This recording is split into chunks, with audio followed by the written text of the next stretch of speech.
So, siya yung hands-on dito sa project kasi si Langga Rachel nag-aaral.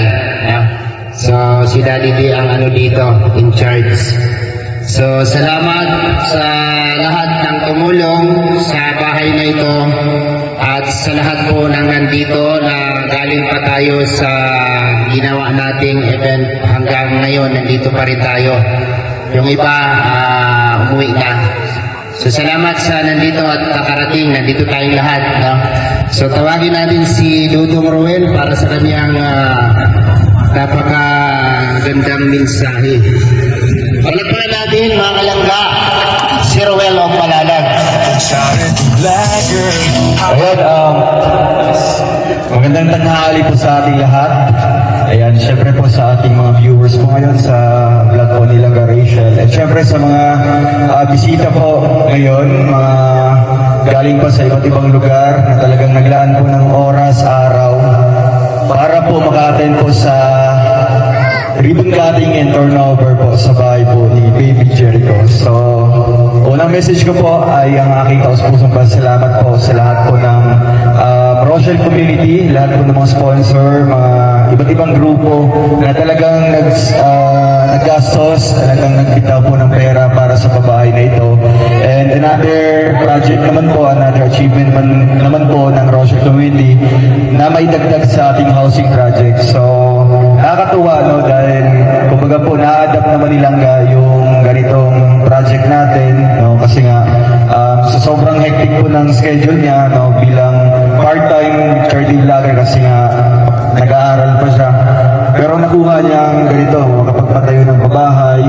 Thank you din sa guidance din po ni Daddy Donut, no, dahil hindi biro, no, na mag-budget, mag-isip ng concept ng bahay at the same time, yung pabalik-balik dito, no, pag-akot ng materialis. Kaya saludo ako sa lahat po ng mga taong nasa likod po ng paggawa po ng bahay dito. At syempre sa ating mga sponsors dito. So, congrats ka. Grabe. So, hopefully, marami pa. Diba? Marami pa. At syempre, naka-line up pa yung mga ibang pabahay na ito turnover, mga kalangga. So, sa pagbalik naman natin sa Bukidnon, dalawang pabahay yung susunod natin na i-ribbon cutting. Palakpakan natin ang Rochelle community. Grabe. So, December 18, pabahay po ni Kay Mabel. December 19, sa pabahay po ni Duda. So, magkasunod yan, no? Congrats po sa ating lahat. Mabuhay ang Rochelle community. Maraming salamat po. Thank you, Doc. Grabe. Ano no? Pang 29 na ito.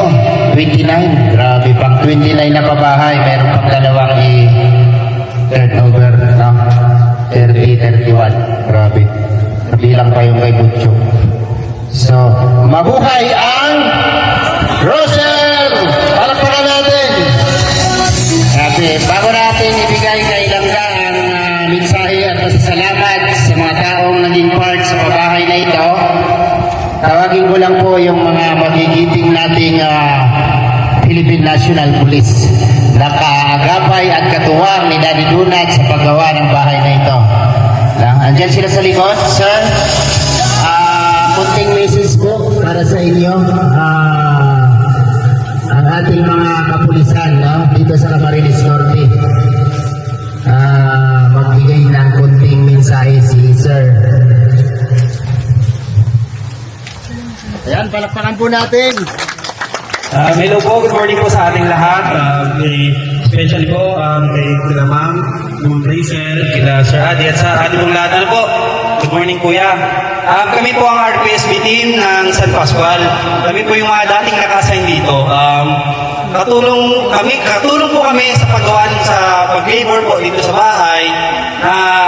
Nagpapasalamat po sa inyo lahat sa support sa financial po and through sa lahat din po ng mga nagpadala ng suporta ng financial, maraming salamat po. At sa lahat po ng lalong-lalo na po sa council, sa Barangay Kagawad, si Kapitan Jesus Salomon po, na suportado po kami dito. At hindi ko na po papahabain ang speech namin at yun lang po ang masasabi namin. Salamat pong marami at dahil po natulungan natin ang pamilya po nila Kuya Robin. Yun lamang po at thank you very much. Thank you, sir. So, nakaka-proud. Isa ba? Dali. May nakalimutan. Nakalimutan ko ho kasi magpasalamat sa Barangay Council. Maraming salamat po sa Barangay Council ng San Pascual. Sila po ang nagbigay ng lupa ng 120 square meter. Libre po yan. Libre. Binigay lang po sa ating Barangay Council ng San Pascual. Grabe. Yun yung sinasabi ko, Kuya Ruben, na biyaya galing sa taas. No? So, salamat po sa inyo, sir, no? Sa ating mga magigiting na mga pulis na gumawa dito, tumulong dito ng walang kapalit, no? Serbisyo publiko. Palakpakan po natin ulit, no? Ang ating mga PEP. po ni Dudang. So magkasunod yan, no? Congrats po sa ating lahat. Mabuhay ang Rochelle community. Maraming salamat po. Thank you, Dong. Grabe. Pang 29 na ito. 29. Grabe, pang 29 na pabahay. Meron pang dalawang turnover. No? 30, 31. Grabe. Kabilang pa yung kay Butcho. So, mabuhay ang Rochelle! Palakpakan natin! Grabe, bago natin ibigay kay Langga ang mensahe at salamat sa mga taong naging part sa pabahay na ito, tawagin ko lang po yung mga magigiting nating Philippine National Police na kaagapay at katuwang ni Daddy Dunat sa paggawa ng bahay na ito. Andyan sila sa likod, sir. Kunting message po para sa inyo. Ang ating mga kapulisan, no? Dito sa Camarines Norte. Magbigay ng kunting mensahe si sir. Ayan, palakpakan po natin. Hello po, good morning po sa ating lahat. Especially po kay kila Ma'am Rachel, kila Sir Adi at sa ating pong lahat. Ano po? Good morning Kuya. Kami po ang RPSB team ng San Pascual. Kami po yung mga dating naka-assign dito. Katulong po kami sa paggawa sa pag-labor po dito sa bahay. Nagpapasalamat po sa inyo lahat sa support sa financial po and through sa lahat din po ng mga nagpadala ng suporta ng financial, maraming salamat po. At sa lahat po ng, lalong-lalo na po sa council, sa Barangay Kagawad, si Kapitan Jesus Salomon po, na suportado po kami dito. At hindi ko na po papahabain ang speech namin at yun lang po ang masasabi namin. Salamat pong marami at dahil po natulungan natin ang pamilya po nila Kuya Robin. Yun lamang po at thank you very much. Thank you, sir. So, nakaka-proud. Isa ba? Dali. May nakalimutan. Nakalimutan ko ho kasi magpasalamat sa Barangay Council. Maraming salamat po sa Barangay Council ng San Pascual. Sila po ang nagbigay ng lupa ng 120 square meter. Libre po yan. Libre. Binigay lang po sa ating Barangay Council ng San Pascual. Grabe. Yun yung sinasabi ko, Kuya Ruben, na biyaya galing sa taas. No? So, salamat po sa inyo, sir, no? Sa ating mga magigiting na mga pulis na gumawa dito, tumulong dito ng walang kapalit, no? Serbisyo publiko. Palakpakan po natin ulit, no? Ang ating mga PEP. Grabe. So, ngayon, ibigay ko kay Langga Rachel ang para sa kanyang pag-message, no? Message at pasasalamat. Magandang araw po sa ating lahat, especially po sa ating mga bisita ngayon na galing pa po sa ibang lugar para po makita yung pag-ribbon cutting sa bahay po nila Baby Jericho. So first of all po, nagpapasalamat po ako sa Panginoon dahil sa mga biyaya po at pag-asa na binibigay po sa ating lahat. And syempre, sa pamilya po ni Baby Jericho. Pangalawa sa ating community, sa Rochelle community, lalo na po sa mga teams and sponsors po. Kabilang dito sa pagbuo ay ang Team Kalangga Qatar Chapter, Tita Nene Evangelista, Tita Rica Policar, ang Team Roho, ang Team Rochelle USA, Team Rochelle Isabela Cagayan Valley Chapter, and sa check-up ni Baby Jericho, si Tita Cecilia Corilla.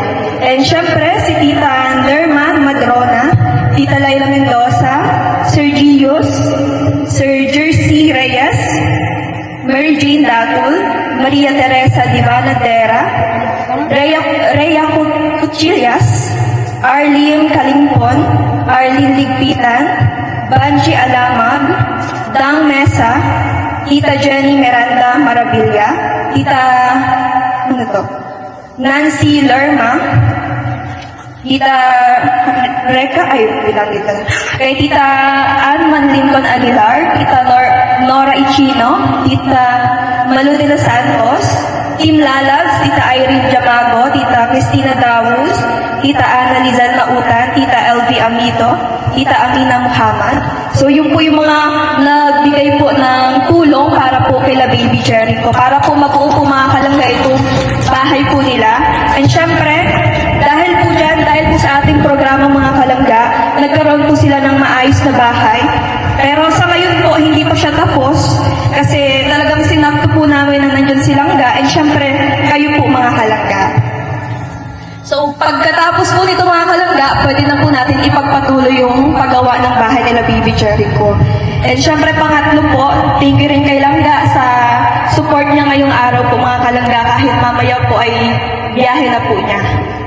So, pang-apat po, thank you po sa Barangay San Pascual, lalong-lalo na po sa barangay officials, kay Cap Jesus na nagbigay po ng lupa para po makapagpatayo tayo ng pabahay kay La Baby Jericho. Kasi hindi na po tayo mga kalangga nahirapan para maghanap po ng matatayuan ng bahay nila.